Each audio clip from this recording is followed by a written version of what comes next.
Bonjour. Bonjour. Quel âge as-tu? Bientôt 5 ans. Et qu'est-ce que tu fais dans la vie? Je suis conductrice de métro. Et t'as fait des études plus jeune? J'ai fait des études et puis des études que j'ai dû arrêter par nécessité et puis je suis arrivée là par nécessité alimentaire, voilà. D'accord. Est-ce que t'as des passions dans la vie? Oui. Quoi comme passion?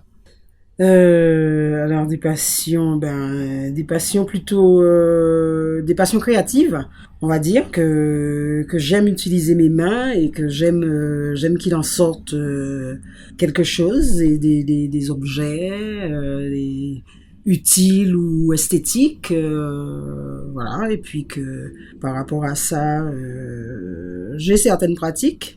Et puis la curiosité fait que j'en explore toujours d'autres, même si je vais pas Dans juste. quel domaine?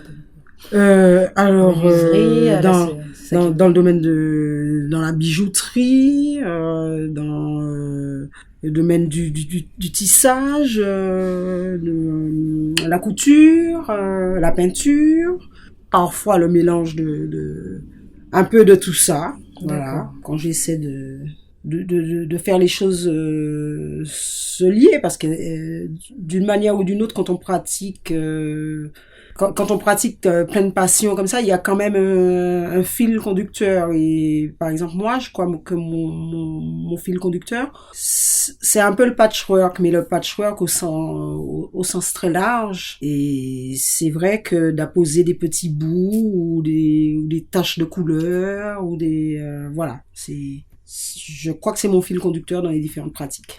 À un certain moment où j'avais une pratique plus intensive et puis entre guillemets plus productive.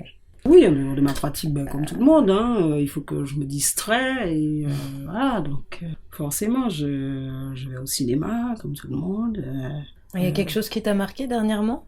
Quelque chose qui m'a marqué, non, pas parmi les films que j'ai vus au cinéma parce que j'ai l'impression que je les vois et puis que j'ai aussi vite oublié ne serait-ce que le scénario ou je me dis mais j'ai vu tel film, alors j'ai le titre, mais qu'est-ce qu'il y avait déjà dedans et tout et des fois alors que c'est pas très vieux, je suis incapable de me rappeler ce qu'il y avait dedans parce que c'était pas suffisamment marquant ou que bon peut-être que j'ai mal sélectionné aussi, hein. Et puis il y a certains films que des fois je serais tentée d'aller voir, mais comme on n'est pas toujours tout seul au cinéma, donc il faut faire aussi des compromis. Et puis c'est vrai que des fois je me dis je devrais y aller toute seule. Et puis il y a aussi voilà, faut pas rejeter les programmations télé parce que si on se donne un petit peu la peine de les sélectionner. Il y a aussi de très très belles choses qui passent à la télé. Donc bon, je suis pas toujours en mesure par rapport à mes horaires de les voir, mais j'enregistre volontiers. Et puis les choses que je peux voir en replay, si j'ai un moment, j'essaie de les voir. Et donc la dernière chose, par exemple, à la télé qui t'a marqué? Alors le tout dernier film que j'ai vu à la télé, que j'ai eu un réel plaisir à voir et puis qui était quand même assez long, donc il fallait avoir du plaisir à le voir, c'était Retour à Howard End. Du coup, tu l'as sélectionné comment? Alors la sélection était assez rapide parce que je crois que j'étais en train de zapper. La sélection était rapide. Alors moi j'ai un garant de qualité, c'est les chaînes qui diffusent les films. C'était la 7, c'était Arte qui diffusait ce film en après-midi. Et bon, comme c'est ma chaîne préférée, sans vouloir trop faire lectrice Télérama. Voilà, parce que bon, voilà, on trouve des choses de qualité. Il y avait la distribution, j'ai vu qu'il y avait Anthony Hopkins, voilà. Qu'est-ce qui a vraiment fait que celui-là, tu le retiens? Qu'est-ce qui t'a touché au Alors, point de vue émotionnel? Qu'est-ce qui t'a... plus, plus touché, c'est de faire un parallèle entre cette histoire-là qui se déroule au début du XXe siècle et puis nous qui sommes au tout début du XXIe et de voir que moi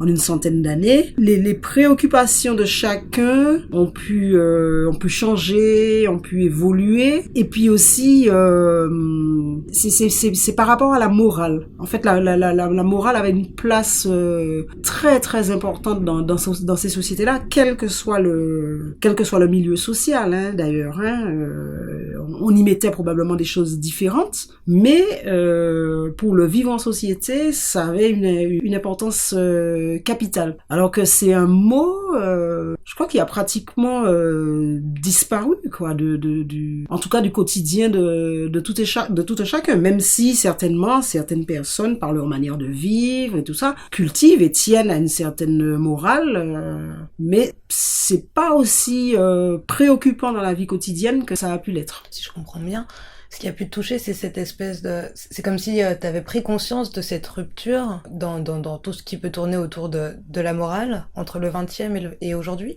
20e siècle et aujourd'hui. J'ai pas attendu le film pour en prendre mais conscience, vraiment, évidemment. Tu as pu le... Mais le film pousse à cette réflexion-là, parce qu'on se rend compte que effectivement, par rapport à des événements qui ont pu se produire récemment ou des choses comme ça, on est amené de nouveau à parler de morale, à parler d'éducation morale pour les enfants, de réintroduction de certaines valeurs à l'école pour que par la suite, voilà, on est des citoyens responsables qui détiennent une morale, etc.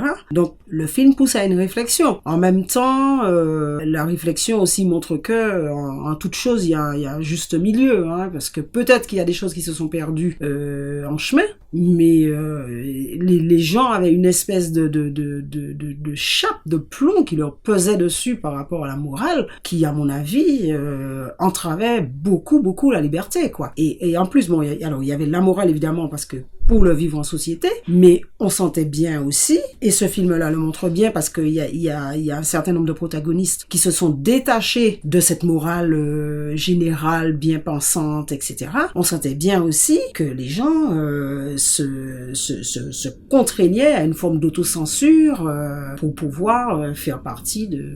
Voilà. Mais le film montre, voilà, même si c'est un roman, enfin, je ne sais pas si Ivory s'est inspiré de faits réels pour pouvoir écrire son livre. Le film montre bien que, comme dans toutes les sociétés, hein, il est toujours possible de se libérer des contraintes sociales. Il y a un prix à payer, hein, et le prix a été lourd pour certains dans cette histoire-là. Donc toi, si tu devais conseiller ce film et que tu devais résumer le message en quelques mots et ce que ce film t'a apporté. Si je devais résumer, alors... C'est difficile, en tout cas, moi je peux dire, sans le résumer, je peux dire que ce que j'ai pu en tirer et qui me conforte dans une idée que j'ai, c'est qu'on peut toujours garder son libre arbitre. Après, est-ce qu'on est prêt à payer le prix pour certaines choses? Parce que le prix peut être très élevé, peut être très douloureux, peut être... voilà. Jusqu'où on est prêt à aller pour défendre sa liberté? Merci.